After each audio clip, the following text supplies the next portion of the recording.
On the night before her wedding, a van brutally crashed into a young woman, leaving her for dead on the road. The guy who got out wasn't just some random driver. He was a hitman hired by the groom's jealous admirer. Instead of finishing the job, the man saw the unconscious woman and decided to kidnap her, thinking he'd have some fun before she died. He made a call, confirming the job was done and asking for his final payment. The next day, at the wedding, the groom Liu Xiaobei was panicking. His bride Yuan Yuan was missing. His mother complained that Yuan Yuan was embarrassing their family, insisting that her rival, Chunxi, was a much better choice. Chunxi pretended to be concerned, suggesting that Yuan Yuan might have just gotten cold feet, but Xiaobei refused to believe it. He was convinced that something terrible had happened and desperately searched for her, but found no sign of her.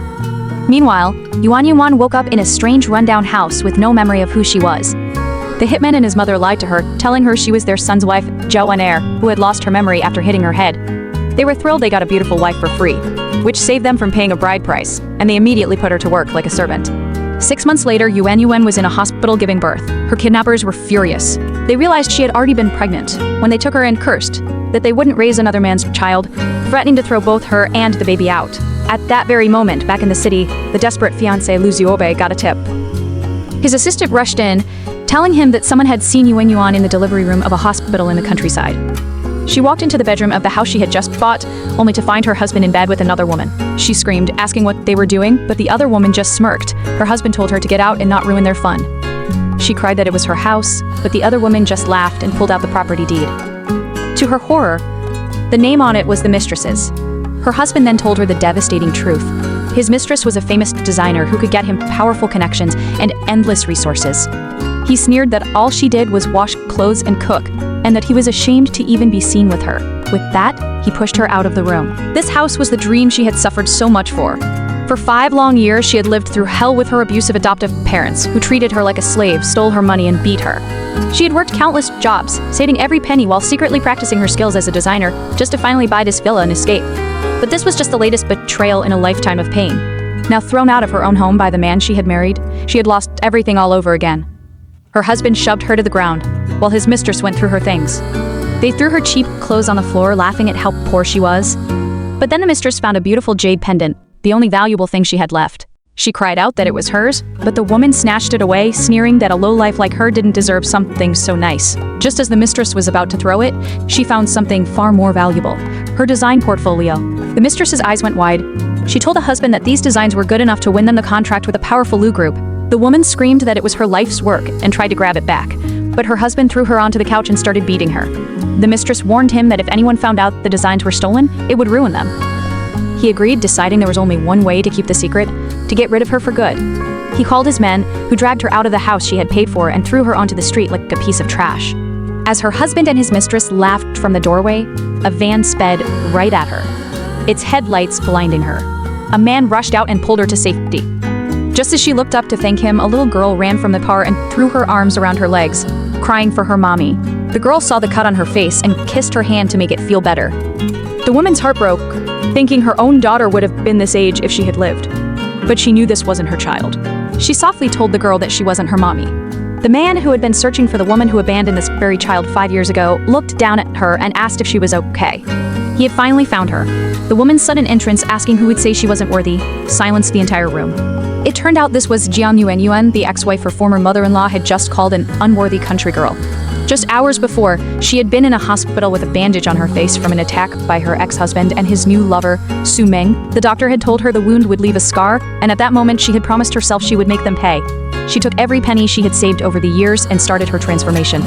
After a complete makeover, she walked into a luxury boutique and came out a different person, confident and ready to get her revenge.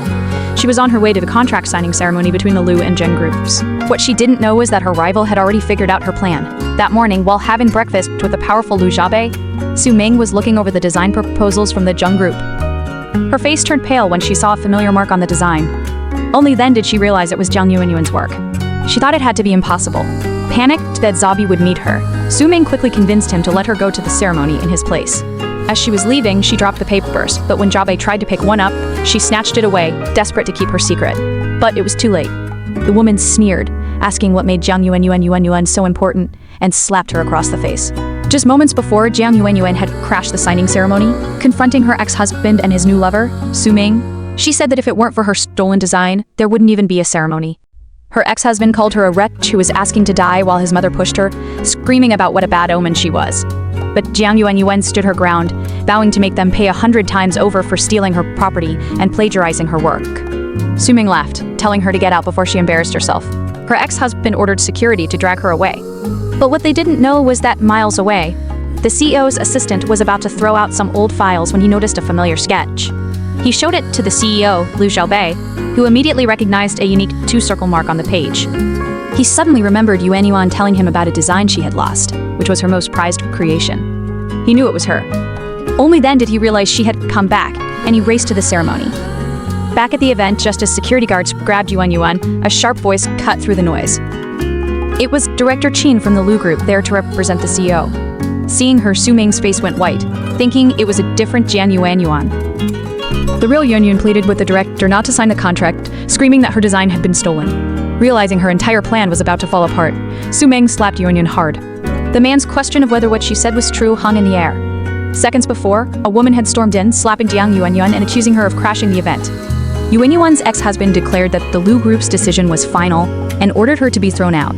The woman, who Yuanyuan now realized was the CEO's representative, called for security and had Yuanyuan grabbed, sneering that a wild woman from nowhere had no right to slander a famous designer. Desperate, Yuanyuan was forced to her knees as the woman ordered the guards to break her hand and ruin her face, making sure she would never become a jewelry designer. Zaha Bai rushed to Yuanyuan, calling her by name and pulling her into a hug. He was finally back. But when he pulled away, she looked at him with confusion, as if he were a stranger. The man's name felt strangely familiar. She remembered someone saving her from an attack late one night, a man who had also called her Yuanyuan. But this man's face wasn't scarred, unlike the one in her memory. Zabe was stunned when she said she didn't know him. His rival, Su Ming, jumped at the chance, telling him he had mistaken this woman for his true love. Zhao Bai, now unsure, ordered his assistant to investigate her. Then Su Ming pointed a finger, declaring Yuanyuan a plagiarist who deserved to be punished. But Zaho Bei silenced them all. Turning to Yuanyuan, he asked if everything she had claimed was true. Her ex-husband lunged forward to hit her, but his wrist was caught in a grip like a vice.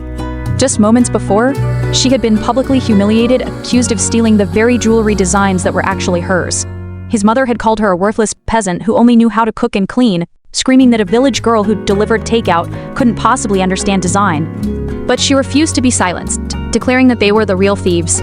She presented her original sketches to the handsome CEO, showing him the secret markings on every page that proved they belonged to her. The CEO examined the portfolio, his face impossible to read.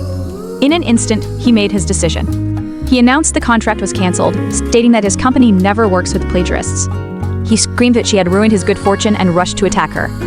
But the CEO moved like lightning, stepping between them and stopping the blow. Her ex and his new partner scrambled to save face, calling her a crazy woman and a liar. They tried to sway the CEO, accusing her of using sneaky tricks to seduce him. Her ex-husband then screamed that she was nothing but an ungrateful orphan. His family had taken in, claiming she would have died on the streets without them. But the CEO was unmoved as his assistant arrived and handed him a folder. He began to read. The family panicked, realizing he might have discovered the truth. Ignoring them completely, the CEO grabbed the woman's arm and pulled her out of the room. Once they were alone, he spun her around and confronted her. He demanded to know who she really was. His investigation showed that while she grew up with the Zheng family, there was absolutely no record of her from before 5 years ago. He asked who taught her to mark her designs and accused her of faking a previous car accident as a deliberate plan to get close to him. He slammed her against the wall, his hand closing around her throat. He snarled, questioning her real reason for wearing that face, and deliberately coming after him. She insisted she didn't have any hidden motives, but he violently threw her to the floor. Suddenly, a little girl ran in, shouting and asking her daddy why he was bullying her, Mommy. The man was stunned. The girl rushed to the woman's side, telling her how pretty she was. The woman gently said she wasn't her mother, but the little girl was certain. The girl insisted that the woman looked exactly like her mommy, and so she was her mommy. The man was in shock. His daughter had never seen her mother, so he wondered how she could be so sure. He wondered if this was his lost love, but if so, why was she pretending not to know him? At his daughter's insistence, he apologized for being so aggressive, but his suspicion remained. He immediately questioned her, asking where she was 5 years ago, and why he couldn't find any information about her.